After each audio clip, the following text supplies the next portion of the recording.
That's super exciting. It's not just trust me, bro, anymore, right? Right, exactly. Trust me is done. I love Show it. me. Yeah, yeah, I love that. I love that. We talked a lot about before consumers. We talked a lot about before brands. We talked a lot before the technology itself.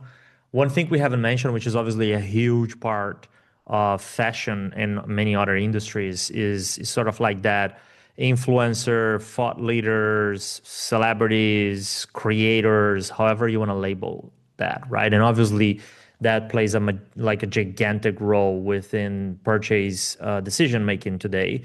So with everything changing from all economic standpoints, from a structure standpoint, from value proposition standpoint, does that impact that as well? Let's say I'm a fashion influencer, have 1.5 million followers on TikTok.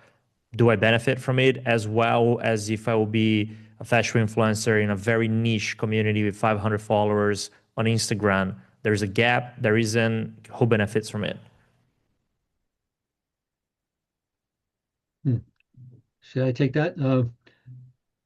So I think influence is a kind of a very complex subject, actually. When you say influence, it's not just the number of followers you have.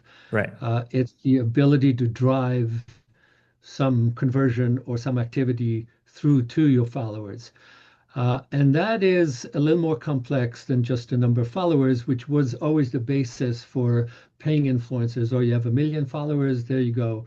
It's $5,000 for per tweet.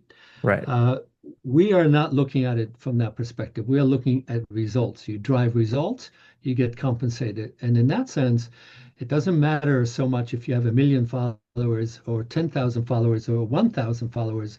You drive 10 sales, you get paid for 10 sales that you drove. You drive 1 million sales, we get paid for 1 million sales. So that is sort of the the the fairness that we're introducing to the game here. And as everybody knows, when it comes to follower count, there's a lot of fake followers and a lot of bots and all that. So it's always hard to filter those out. So this is a lot fairer way for to engage, and no one has to pay anything up front. You drive results, you get paid. It's very simple. It's more honest.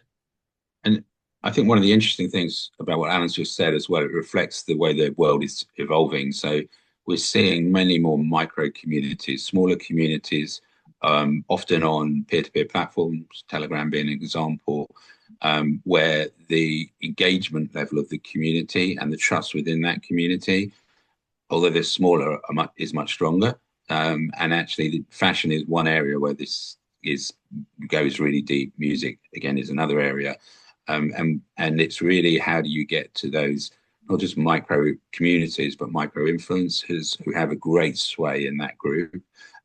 We actually refer to this as quantum influencers, a bit of a tech gag on the fact that they're very smaller influencers but very powerful. So they're really going to be the next thing that powers the next generation of influencer. And I think it's really important. The world is heading in that direction, and really brands can actually, if they're smart, understand that and really get into those communities, work with them, and not just work with them to make money, but also work with them for their community and understanding that they can bring about how their brands should change. So this micro influence trend is really important, and what we call quantum influencers.